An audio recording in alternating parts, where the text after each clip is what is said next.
rolou na reunião aí, ter acesso, vai ficar disponível aí a gravação para quem quiser. Bom, primeiramente, boa tarde. Legal que vocês estejam participando. Ainda, como eu juntei as duas salas, era para ter mais gente, né? O número de alunos ainda está pequeno, mas também é a primeira vez que a gente está fazendo uma reunião online assim, as pessoas ainda não estão acostumadas, pode ser que algumas tenham dificuldade aí com o Google Meet,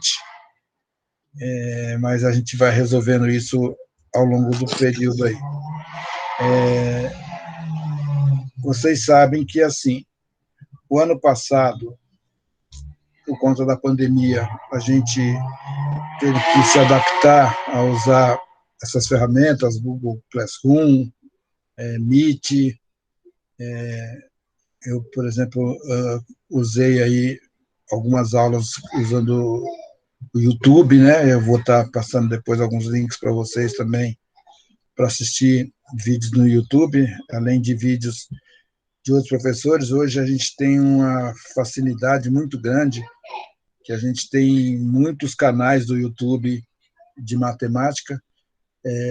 A dificuldade é que, assim, a grande maioria é voltado para o ensino médio, e a gente, às vezes, não consegue achar um muito específico para aquilo que a gente está pretendendo com o ensino fundamental.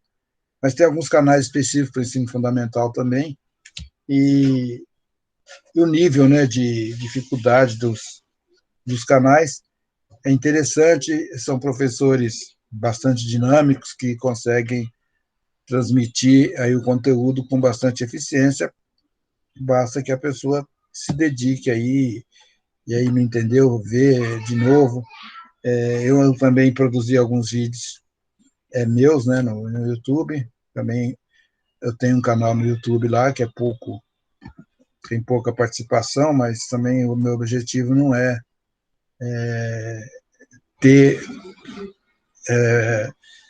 muita gente. O objetivo é ter um canal para poder estar me comunicando com os meus alunos, do Valdelice e do Paulo Chagas. Eu não me lembro, eu dei aula para o 7º ano, há 2 anos atrás, mas eu acho que era outro, não pegou essa turma aqui, eu não me lembro de ter dado aula para vocês ainda, me parece que é a primeira vez. A gente, provavelmente, no 2º semestre, vai voltar às aulas presenciais, e então, assim, é importante que essas aulas agora vocês tenham uma boa participação para não prejudicar o rendimento depois. A gente vai ter a sequência. Mas eu vou, primeiro, antes de começar a aula, falar sobre o novo e-mail que vocês já devem ter recebido. Quem não recebeu ainda, procure a escola, ou por aqui mesmo, os professores receberam uma listagem com os novos e-mails dos alunos, um e-mail institucional. A vantagem dele é que ele dá acesso ao Google Suite, que é um Google mais sofisticado, com mais recursos, voltado para a educação. Geralmente, ele é pago, mas foi disponibilizado para as escolas de forma gratuita. E tem muito mais recursos, mais espaço para armazenamento, e permite gravação, quer dizer, um Google com bastante atribuições novas, então é importante. E a grande vantagem desse novo e-mail é que é um e-mail que foi criado pela escola, foi criado pela Secretaria de Educação e não pode ser alterado. Então, assim, se você tem um e-mail lá da escola com seu nome, é esse e-mail com esse nome que você tem que usar. Se você quiser usar o nickname, quiser usar no seu e-mail pessoal, você pode usar. E agora, inclusive, quem estava com dificuldade aí, que teve que trocar o nickname porque estava dando confusão aqui no Google Classroom, agora pode voltar com o nickname. Porque a partir de agora, nós vamos pegar tudo que estava lá naquele outro Classroom, transferir para esse aqui, que é o institucional. e cada um tem, né, eu já vi que alguns aí até já estão usando esse e-mail institucional. Fica mais fácil para a gente, porque aí fica todo mundo ali de acordo com o nome que está na lista de chamada, que foi criado pela prefeitura, não pode ser modificado. E quem ainda não tem, procura aí no pessoal, no WhatsApp depois, que a gente consegue fornecer para vocês o novo nome aí de login e a senha, tá? E vamos aí para frente.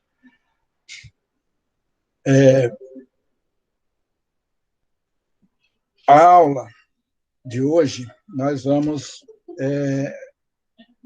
depois eu vou falar um pouquinho sobre as atividades que eu já passei para vocês, mas eu vou começar falando um pouquinho sobre a teoria dos números, principalmente os conjuntos numéricos. Para facilitar o estudo, a gente divide os números no que a gente chama de conjuntos numéricos, cada um com uma finalidade, com características, e o mais importante, um é continuação do outro, né? Cada conjunto é continuação, é uma ampliação do conjunto anterior. Então, a gente vai ver isso aqui no próximo slide. Deixa eu passar aqui para o próximo slide, é assim. Assim que o ser humano, né, a humanidade, começou a ter a necessidade de contar, começou um processo de comparação, né? Eles usavam lá as pedrinhas, comparavam a quantidade de objetos que eles precisavam contar com pedras. Depois das pedrinhas, eles começaram a fazer marcas em ossos, em galhos, né? em pedaços de madeira, e fazendo essa associação com aqueles risquinhos e a quantidade de objetos, eles conseguiam contar. E depois, esses risquinhos foram transformados em algarismos, em sistemas de numeração, e aí foram surgindo vários sistemas, e alguns chegaram até a gente hoje, né, que a gente usa o nosso sistema, que é o hindu-arábico, então foi um pouco de contribuição dos árabes e dos hindus, e é um sistema que a gente chama de posicional. Então, qual a característica desse sistema? Nós temos 10 algarismos, na verdade. Primeiro nós temos os 9, né, de 1 a 9, que representam as quantidades, e a gente chama esse conjunto de N, né, ou números naturais. Então, o número 1, 2, 3, 4, 5, né, e vai embora, né? O número é um conjunto infinito. Ele não tem fim. Como a gente usa um sistema, por exemplo, qualquer um desses 9 algarismos, ele pode representar vários números, por exemplo, o número 2, sozinho, ele é o número 2. Ele pode representar também a quantidade 20, 200, 2000, né? E para poder diferenciar o número 2 do número 20, por exemplo, ou do 200, ou do 2000, era necessário criar um algarismo que marcasse esse vazio nas classes. Então, foi criado, inventado, né, um algarismo que representa o nada, que representa o vazio. Vocês veem que, por exemplo, nos algarismos romanos não tem zero, né? Muitos sistemas de numeração não tem o zero. No nosso sistema, ele tem a necessidade do zero. E aí a gente criou, né, acrescentou nos números naturais o zero. Para diferenciar os naturais com o zero dos naturais sem o zero, a gente chamou de N asterisco os números naturais sem o zero e só N os números naturais incluindo o zero. Mesma coisa para os outros. O Z, ele inclui o zero, o Q inclui o zero. Se eu quiser esse conjunto sem o zero, eu coloco um asterisco aqui. Então, Z asterisco, eu tiro o zero daqui. Então, ele passa a ser só o conjunto dos números positivos e negativos sem o zero. Tanto o número... qual a vantagem? Por que foi criado esse número inteiro, né? Esse conjunto Z? Se você observar, a operação de soma e multiplicação vai estar sempre dentro desse conjunto, se você usar, por exemplo, se você somar dois inteiros, vai dar um número novo, né? Um número inteiro. Se você multiplicar dois inteiros, vai dar um número inteiro. Isso já não acontece com a subtração. Tem número que, se você subtrair, vai dar, né, inteiro, vai dar natural. Mas, por exemplo, 4 menos 3 não vai dar um número natural. Você precisa de criar um novo no conjunto. Aí foi criado, então, esse conjunto que a gente chama de Z, que é o conjunto que incluiu, entre os naturais, incluiu os números negativos. Então, a partir da necessidade de incluir os números negativos, a gente criou um conjunto maior, que é o conjunto dos números inteiros. A gente vê que os naturais também estão lá dentro.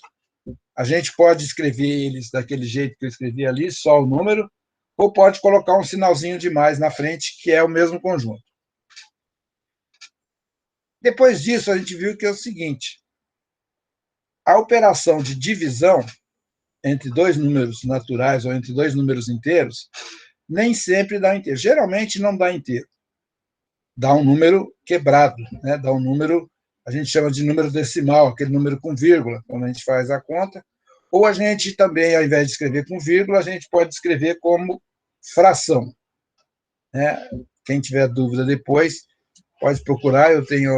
Vou passar depois um link aí do YouTube explicando aí sobre frações, para quem quiser relembrar, me pede aí depois que eu passo o link do YouTube. Tem uma aula lá sobre frações. Então, o que são frações? São todos os números que são frutos de uma divisão. Quando você divide dois números inteiros, né, que é o que a gente está representando aqui, A sobre B, tal que A e B pertencem aos inteiros, e A e B é diferente de zero, o que você tem? Você vai ter sempre um número ou é inteiro, ou é um número decimal finito, ou tem alguns casos que não dá finito, que não tem fim, mas que a partir de um certo número começa a repetir. Às vezes repete o mesmo algarismo, às vezes repete dois algarismos, né? Vai repetindo uma dezena, às vezes repete uma centena e vai repetindo infinitamente isso. A gente chama isso de dízima periódica. O número de algarismos que se repetem, a gente chama de período. Então, isso foi do ano passado, não sei se vocês tiveram um pouquinho sobre isso, depois eu vou passar uma revisão principalmente sobre dízima periódica. Agora, eu falei que uma divisão entre dois números inteiros, sempre vai dar uma decimal. Ou ela é finita, ela tem fim, então uma conta com vírgula, ela pode ter 10 números, mas vai chegar uma hora que vai dar um resto zero, ou ela vai começar a repetir e vai virar uma dízima periódica. Mas toda decimal é desse jeito? Todo número decimal é desse jeito? Não. Aí é que entra um novo tipo de número que nós vamos começar a falar e que foi criado o conjunto dos números reais. Né? Vamos escrever aqui.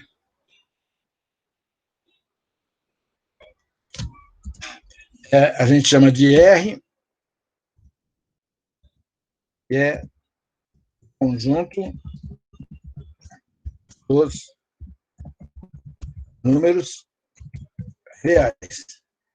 O que ele é, esse conjunto? O conjunto dos números reais ele é o Q, aquele conjunto anterior, mais o que a gente chama, um outro conjunto que a gente chama de números irracionais. Então, se você juntar os racionais com os irracionais, você tem um novo conjunto que a gente chama de conjunto dos números reais. Quem são esses números irracionais? Bom,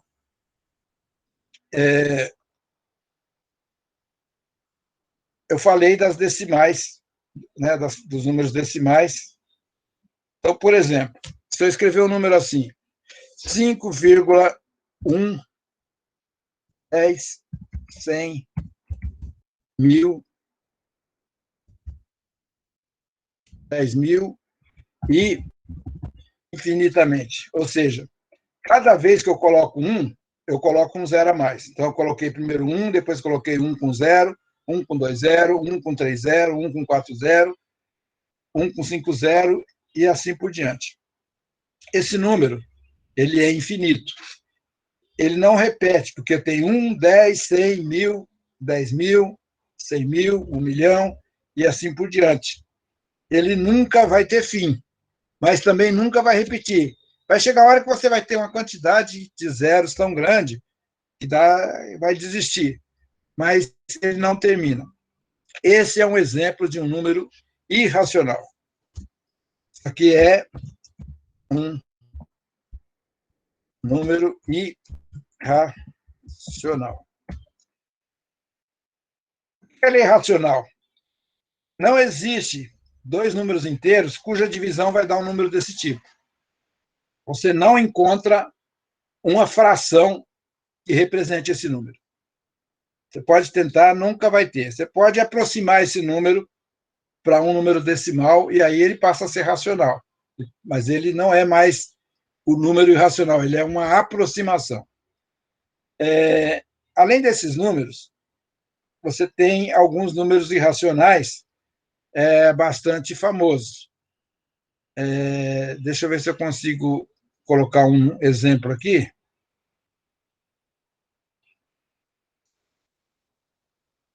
Não tem aqui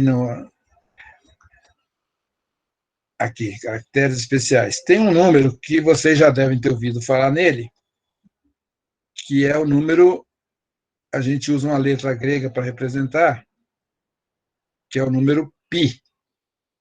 Alguém já ouviu falar do número π? Eu não estou achando o símbolo dele aqui. Eu devia ter procurado antes também, né?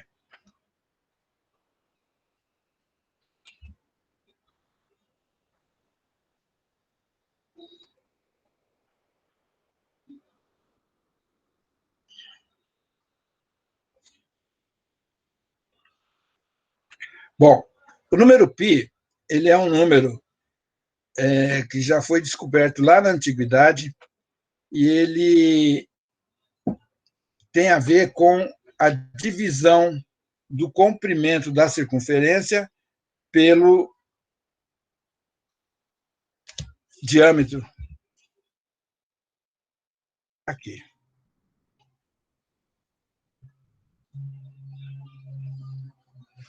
Número π. Agora foi um monte lá. Esse aí é o número π.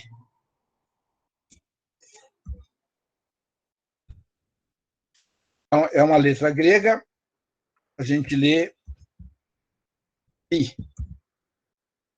Ele pode ser aproximado para um decimal como 3,14. 3,14 não é o número π. 3,14 ele é uma aproximação. Por quê? O π tem infinitas casas e também não repete, não é dízima e é infinito. Até hoje, os computadores já conseguiram aí um número fantástico aí de casas e não consegue. Não existe, né, um número que se aproximadamente, um número que exatamente signifique o π. Então, o π ele é um número irracional. Além do π, existem outros, né? A gente tem um outro que é o φ, que é o chamado número de ouro. A gente tem o número de Euler, que é um número também bastante usado em matemática, principalmente em logaritmo. E existe um outro grupo de números que a gente chama dos números irracionais, algébricos, que são as raízes de números não quadrados perfeitos. Então, assim, o número 36, por exemplo, ele tem uma raiz, né? A raiz de 36 é 6. O número 25, ele tem uma raiz que é 5. Agora, entre o 25 e o 36, não existe nenhum número, todos eles vão dar quebrado, e nenhum deles vai dar raiz exata. Você nunca vai conseguir calcular a raiz exata de 30, por exemplo, ou de 32. Você nunca vai conseguir calcular a raiz quadrada exata. Você sempre vai ter que estipular uma aproximação e vai chegar no momento e falar, não, cansei, paro aqui. Geralmente, quando a gente vai fazer raiz quadrada, a gente usa 3 casas, ou quando é na calculadora, a gente usa ali as casas da calculadora. Então, esses números irracionais, o π, o Euler, o φ, as raízes da maioria dos números, a gente chama de números irracionais. E é por isso, né, porque a gente vai falar muito de raiz, que a gente passou aquela atividade sobre potência. Potência é o inverso da raiz. E a gente associa uma potência com uma raiz. A gente fez aí atividades. Deixa eu ver aqui a atividade que eu passei de potência. A gente tem potência de número negativo, potência de número fracionário, mas todos os exercícios que eu passei aí são potências de expoente inteiro. Não é só esse tipo de potência que existe. Existe potência de número com expoente negativo, existe potência com expoente fracionário, e a gente vai falar deles depois. Por hoje, vamos pensar um pouquinho no π. Da onde que vem o número π? Se você pegar um arco qualquer, vamos pensar, alguém já rodou bambolê? Se você pegar um bambolê de plástico, aquele redondo, que ele é grandão, né? Você roda na cintura, no braço, cortar ele e esticar, é uma mangueira, um pedaço de mangueira, esticar e medir aquele comprimento. Vamos supor que você pega um bambolê que tem 1 metro de diâmetro. Você esticar aquilo ali e medir, você dividir o comprimento por 1 metro, você vai achar exatamente o número π. É lógico que você vai achar 3,2, 3,1, dependendo da precisão do instrumento que você usar para medir. E você não vai achar um valor exato, até porque não existe um valor exato. Então, geralmente, a gente usa aproximação. Você achar 3,15 é a melhor aproximação possível para o tipo de instrumento que a gente usa. Vai usar uma fita métrica aí, não tem como você usar um instrumento preciso, mas você vai achar sempre esse valor. Esse número π ele está relacionado diretamente com o comprimento da circunferência. Qualquer circunferência, tanto faz uma tampinha de garrafa, uma aliança, um bambolê, qualquer coisa redonda que você planificar, conseguir esticar a linha e dividir, você vai ter o número π.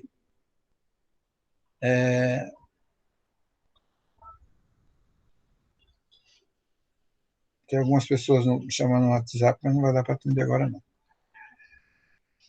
Bom, gente, o que eu queria falar era um pouco disso, né? Um pouquinho o que é o conjunto dos números irracionais. Esse não é o último conjunto, né? A gente tem ainda, além dos irracionais, a gente tem o conjunto dos números complexos, mas que a gente só vai usar isso aí, vai falar disso no ensino médio. No ensino fundamental, a gente fica nos irracionais. Eu queria agora deixar um tempinho para vocês tirarem dúvida sobre a tarefa que eu passei sobre potenciação com o expoente inteiro. Então, se alguém já tentou fazer as atividades, se já conseguiu, parabéns. Se está com alguma dificuldade, pode perguntar agora, que a gente vai tentar esclarecer aqui.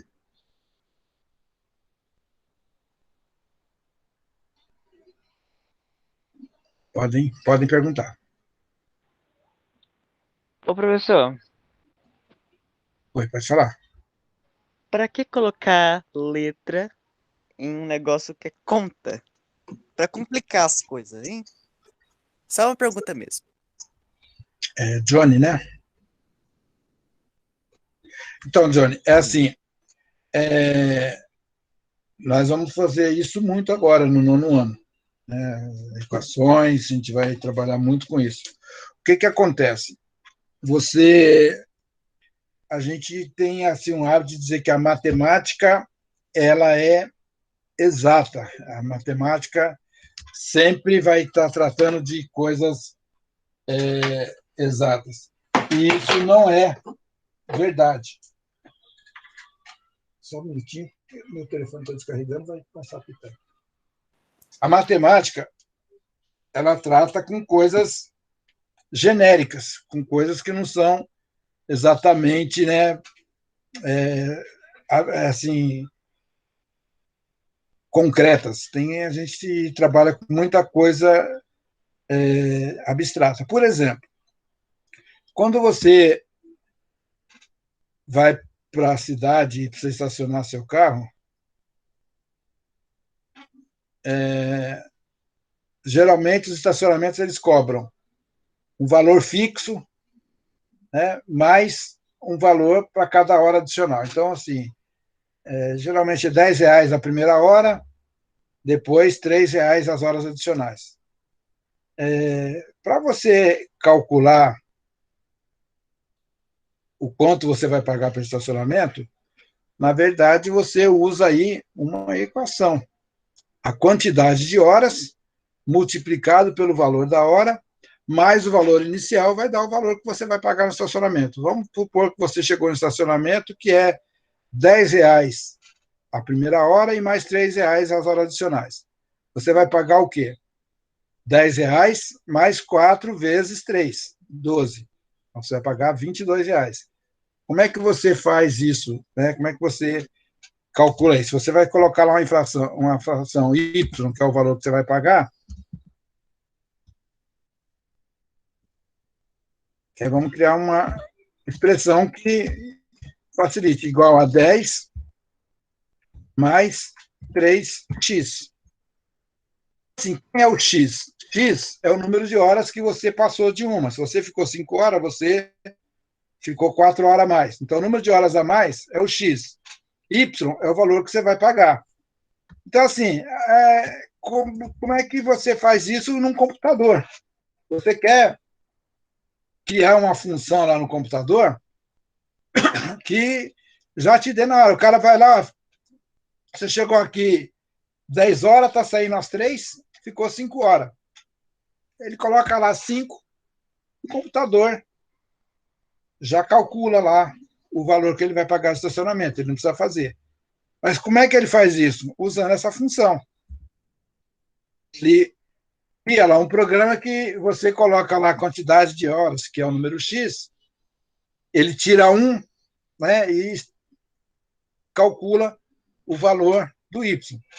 Né? Existe um monte de situações em que a gente modela através de equações. Pode ser uma equação de primeiro grau, pode ser uma equação de segundo grau, pode ser uma equação exponencial, e sempre nós vamos usar letra. Por quê? Porque eu não vou criar uma função para cada coisa, eu crio uma que serve para tudo, uma genérica. Né? A gente tem visto aí, por exemplo, com esse negócio da pandemia, se usa muito gráfico ali, né? Então a gente fala da média móvel, não sei o quê, número de mortes, número de internações, e sempre aquele gráfico. Se você quiser estudar uma tendência daquele gráfico, você vai ver que ele se associa a uma função. Para cada período, existe um valor né? O número de mortes que está subindo. Então, por exemplo, quando uma curva sobe muito, ela sobe exponencialmente, né? Igual um expoente, porque a gente viu que a potência aumenta muito, né? O número. Então, assim, o uso de letras facilita muito no, no estudo de casos concretos na matemática, quando a gente vai aplicar a matemática na prática. Você não usa a matemática 1 mais 1 igual a 2 no dia a dia, né? Você usa muito mais a álgebra, muito mais esse pensamento abstrato do que o pensamento concreto ali da matemática. Não sei se você conseguiu entender ou se complicou mais. Nossa, eu não entendi muito bem, não, mas tá bom. É para substituir, né? Isso, a gente vai trabalhar bastante com isso daqui a pouco. Aliás, é uma das próximas, depois de que a gente trabalhar com potência e radiciação, nós vamos entrar em expressões algébricas, produto de polinômios, então a gente vai usar muito letras. A gente vai fazer conta com letra, somar A mais B, X mais Y, multiplicar letra, potência de letra e assim por diante. Vocês vão ver que depois, com o tempo, acostuma e vai aprender a usar bem essa notação, que a gente chama, é uma parte muito importante da matemática, é chamado álgebra. Tá? Vocês vão ter bastante contato com ela daqui até terminar o ensino médio. Fala, Matheus. Professor, isso tudo faz parte da equação de primeiro grau? A equação de primeiro grau uma parte uma parte da álgebra, né? Geralmente a gente começa estudando a equação de primeiro grau, que é a mais simples, e depois vai aumentando, né? Depois do primeiro grau, segundo grau. No ensino médio, a gente ouve falar um pouquinho de terceiro e quarto grau, mas praticamente não se usa, usa mais no ensino superior. Mas aí a gente vai falar de equação exponencial, de equação modular. A gente vai ver um pouquinho no nono ano, mas essa parte de equações aprofunda mais no primeiro ano do ensino médio. Mas a gente já vai ter uma. Para você chegar lá no primeiro ano sem saber de nada, fica difícil. Então, a gente, no nono ano, fala um pouquinho de equações, fala um pouquinho de.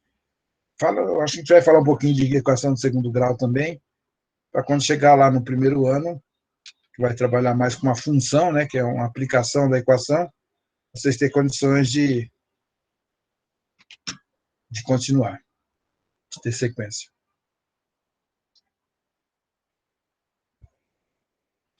Pessoal, uma coisa que eu não sei se vocês prestaram atenção, mas é que eu não sei se aqui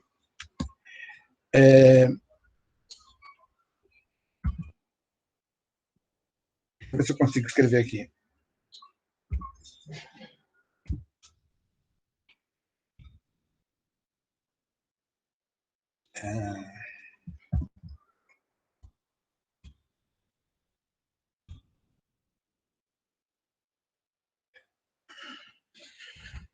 Agora eu não estou achando aqui onde é que escreve o quadrado aqui. Peraí. Esse computador é novo.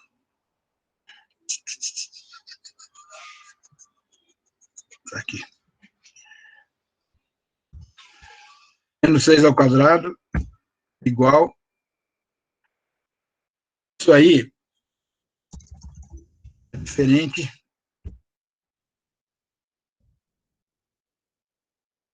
disso aqui. Perceberam a diferença aí? Por que o primeiro eu coloquei o parênteses, o segundo sem parênteses, e qual a diferença entre os dois? Eu acho que eu passei alguns exercícios desse tipo. Eu vou Quando ninguém pergunta nada, é porque entendeu tudo ou não entendeu nada, né? Primeira coisa é que assim, né? Vocês lembram que quando você tem esse númerozinho pequeno, ele chama expoente. Ele está multiplicando, né? Então, assim, o que acontece? Isso aí não é que é 2 vezes menos 6. É menos 6 vezes menos 6. O menos 6 multiplicado por ele mesmo 2 vezes. Se ali fosse um 3, era menos 6 vezes menos 6 vezes menos 6. Né? Eram 3 fatores. Então, o que significa isso aqui? Eu tenho menos 6 vezes, eu vou usar o pontinho para simbolizar vezes, menos 6. Aí o que eu tenho? Menos vezes menos dá mais, e 6 vezes 6, 36. E o outro não é a mesma coisa? Não. O outro, quem está sendo elevado ao quadrado, quem está multiplicando, não é o menos 6. Quem está sendo elevado ao quadrado é o 6. Para facilitar, eu vou colocar aqui menos, vou colocar em parênteses, 6 vezes 6. Isso aqui vai ser menos 36. Perceberam a diferença entre os dois jeitos? Então, assim, quando eu coloco parênteses, tudo que está dentro do parênteses está sendo elevado àquele expoente. Quando eu não coloco o parênteses, é só o numeral, né? Só o número que está aqui que está sendo elevado. O sinal, não. Então, quando você tem menos 6 ao quadrado, é menos 6 vezes 6. E quando você tem menos 6 ao quadrado, é menos 6 vezes menos 6. É uma das coisas que mais confunde aí em potência com o expoente inteiro. E está nos exercícios lá que eu passei para vocês, tem alguns igual a esse. Uma outra coisa que eu não sei se todo mundo entendeu, qualquer número elevado ao expoente zero é 1.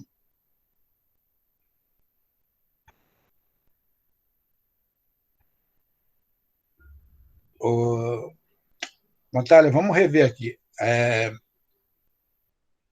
Johnny também. Vamos lá. Nós estamos falando de potência. Né? Eu passei alguns exercícios, eu passei alguns vídeos também, se vocês puderem depois dar uma olhadinha nos vídeos que eu postei lá no PS1. Mas é assim, quando eu tenho, vamos pegar aqui o número 8 elevado ao cubo. O que significa isso? Vamos pensar numa outra coisa. Quando eu tenho 8 mais 8 mais 8, isso aí é uma soma. Eu posso transformar essa soma numa multiplicação. Né? O que eu tenho aqui? Eu tenho 3 vezes 8. 3 vezes 8. Isso? 3 vezes 8, que dá 24. A potência, a gente faz a mesma coisa. O que é a potência? A potência é, no caso ali, 8 ao cubo. É 8 vezes 8 vezes 8.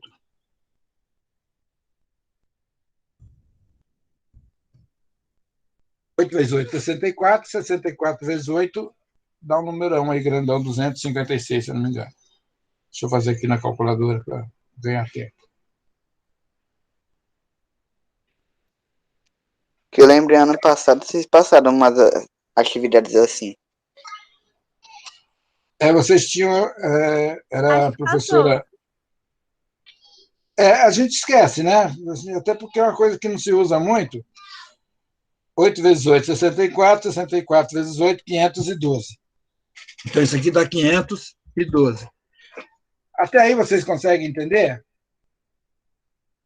Sim. Então, assim, quando você tem um número elevado a um expoente, significa igual a soma. 3 vezes 8 significa 8 mais 8 mais 8. 8 ao cubo é 8 vezes 8 vezes 8. Muda a operação. Então, esse expoente aqui que a gente chama, isso chama potência. O resultado disso é a potência. Então, isso significa que esse númerozinho aqui, isso aqui não é 3 vezes 8, isso aí é 8 vezes 8 vezes 8. É o 8 multiplicado por ele mesmo 3 vezes.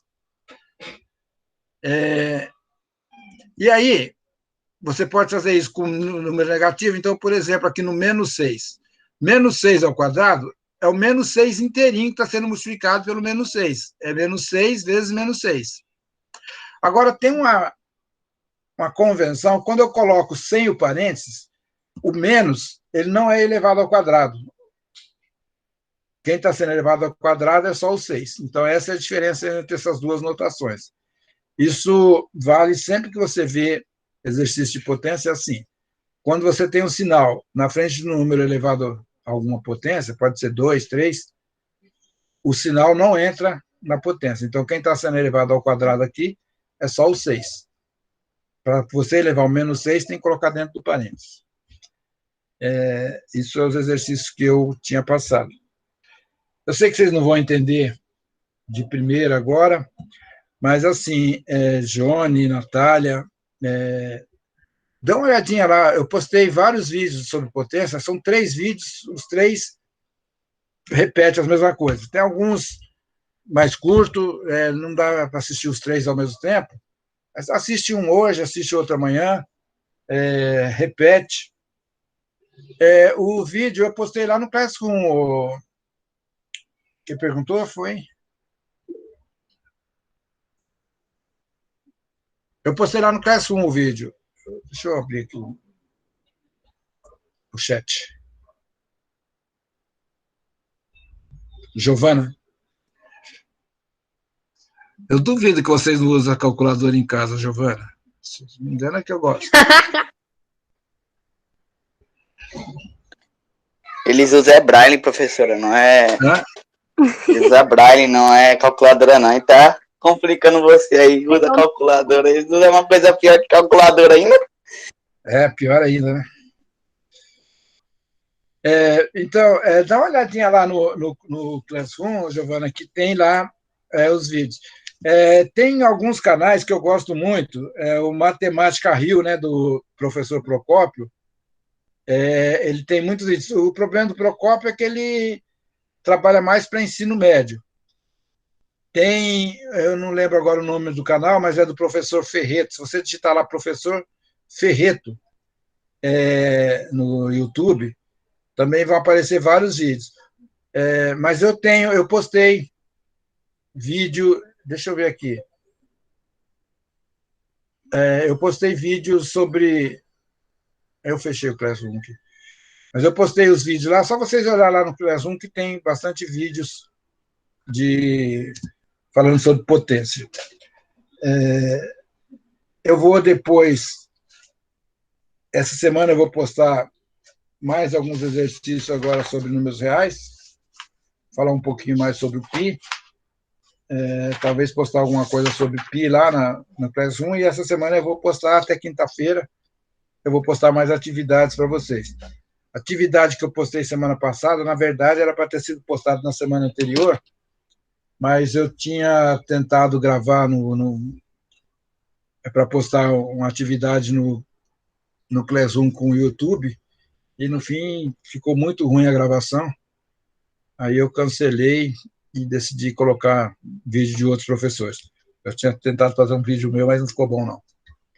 Eu fazia uns 2 meses que eu não mexia com isso, eu fiquei meio enferrujado. Mas os próximos vídeos eu vou tentar postar para vocês. Pessoal, já está 50 minutos de aula, por hoje chega. Se alguém tiver alguma dúvida, pode se inscrever no meu canal lá, viu? Eu não ligo, não. Ô, professor, mas, por exemplo, tipo, se você somar com parênteses dentro, tipo, menos 6, não vai ter aquela sequência, tipo, de menos com menos é mais? Ou vai influenciar? Influencia. Tem que fazer o joguinho de sinais. Por isso que aqui deu mais 36. Se fosse ímpar aqui, e depois vocês vão perceber isso, quando o expoente é ímpar, o negativo elevado ao expoente ímpar fica negativo. o negativo elevado a expoente par fica positivo. Por quê? Por causa do jogo de sinais. Quando você vai fazer, por exemplo, se fosse 3, seria menos com menos, daria mais, aí o mais com menos daria menos de novo. Então, tem que fazer o jogo de sinais. Depois você vai fazendo os exercícios, vai perceber que tem a ver com a questão do expoente ser par ou ímpar. Legal?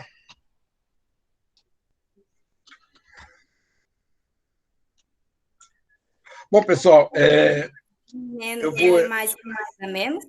Oi? Mais É assim, isso vale só na multiplicação e divisão. Mais vezes mais, dá mais. Mais vezes menos, dá menos. Menos vezes mais, dá menos. Menos vezes menos, dá mais.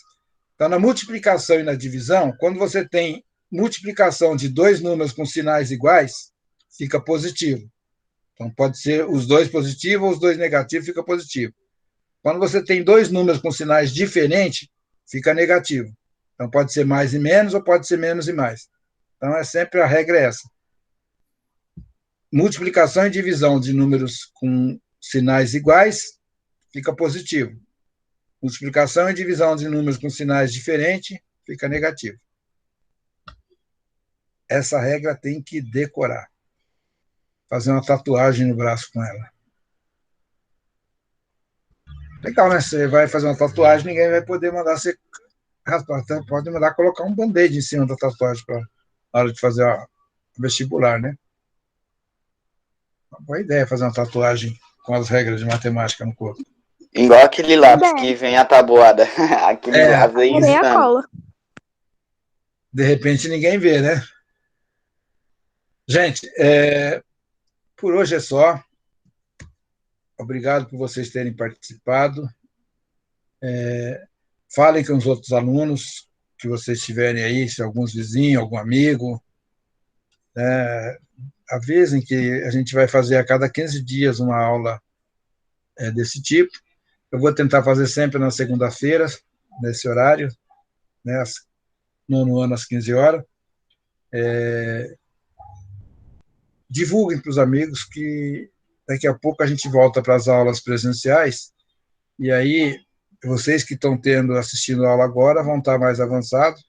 Quem não assistir vai ficar perguntando coisa que vocês já sabem e vai atrapalhar vocês. Então, não dá para a gente ficar voltando, né? Então, aí vão ser prejudicados. Eu prefiro prejudicar quem não está interessado do que prejudicar vocês que estão interessados e estão participando agora. Tá? Fiquem com Deus. Até a próxima. Tchau. Quem é Johnny? Quem é Johnny? Falou, professor. Tchau, tchau. É nóis, professor. Tchau, professor.